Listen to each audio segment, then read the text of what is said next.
Datuk Pertua, saya juga ingin turut membahas Akta Kerja 95 Rang Undang-Undang Buruh Sabah 2024. Apa yang kita lihat, Datuk Pertua, bahawa penyelarasan ini memang telah dinanti-nantikan terlalu lama. Seharusnya ada penyelarasan, sebab kalau yang Pertua imbas kembali bagaimana ahli-ahli Parlimen Sabah menyuarakan bagaimana untung nasib pekerja di Sabah apabila bekerja di Semenanjung, perumahan rumah itu tidak seimbang dengan pekerja-pekerja dari Semenanjung. Guru dari Semenanjung datang ke Sabah mendapat imbuhan yang luar biasa. Tetapi guru di Sabah berpindah tidak mendapat kemudahan. Jadi saya rasa penyelarasan ini perlu diadakan. Dan yang paling penting yaitu penyelarasan pekerja-pekerja di seluruh negara. Ini perlu yang Pertua. Sebab di Sabah cuti bersalin 60 hari, sini 98 hari. Diskriminasi pekerja macam-macam. Saya juga ingin bertanya dengan kementerian. Di Sabah ini berapa sebenarnya buruh tempatan, berapa jumlah buruh tempatan, dan berapa jumlah buruh orang asing. Kita pun mau tahu sebab di Sabah itu Pertua, ladang kelapa sawit terlalu banyak. Tetapi banyak majikan menipu kerajaan. Seharusnya ladang seluas 100,000, saya mau tahu berapa jumlah buruh dia perlukan. Tetapi kalau dia perlu 3,000 orang, dia buat deklarasi 1,000 orang, 2,000 orang dia smuggle.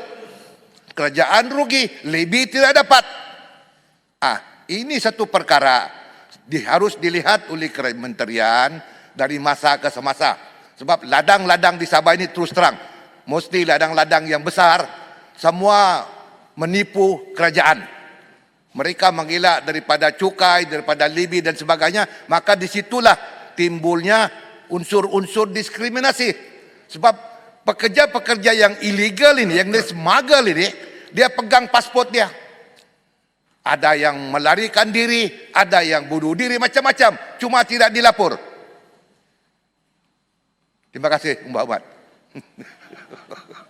Jadi Tuan Pertua, seharusnya kementerian melihat perkara ini secara lebih saksama.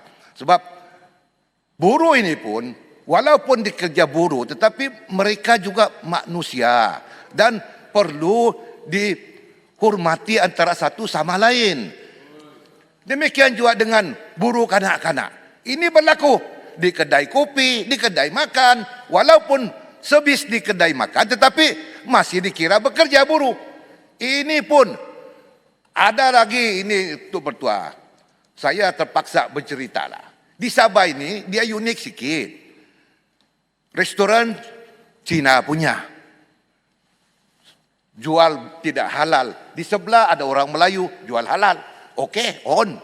Satu meja lain makan. Tetapi yang sedihnya, orang Melayu pergi cuci piring bekas makanan tidak halal. Rasa saya itu tidak sesuai. Ini perlu dibendung. Sebab dosa itu akan ada di situ kalau kita tidak buat teguran. Ini penting untuk kita lihat. Di Sabah ini saya kata memang amat terlalu unik, tetapi saya memang mengalu-alukan akta seumpama ini sebab ianya mempertingkatkan pekerja-pekerja buruh itu, iaitu dianggarkan 2,06 juta dan 187,900 lebih majikan. Majikan-majikan ini pun sebetulnya perlu dilihat sebab majikanlah yang banyak memeras ini, yang banyak menghisap jadi lintah darat ini, yang banyak tidak menunaikan amanah dan janji. Mula-mula Terima kasih. Ini terangan sahabat saya. Terima kasih Tuan Ketua. Saya nak tanya, perlu diteruskan tak halal sertifikat ni untuk kita jelaskan benda ini untuk kegunaan orang-orang Islam? Sebetulnya halal ini saya faham benda ni sebab saya pernah beroperasi dengan benda-benda ini. Halal ini sebetulnya dia mengikut proses. Walaupun orang Islam mengusahakan, tetapi kalau prosedur dia tidak tepat, Susah dapat sijil halal ni, bukan senang-senang. Sebab itu saya setuju dengan Yang Amat Berhormat Perdana Menteri dan Timbalan Perdana Menteri supaya pensijilan halal ni dipercepatkan prosedur dia.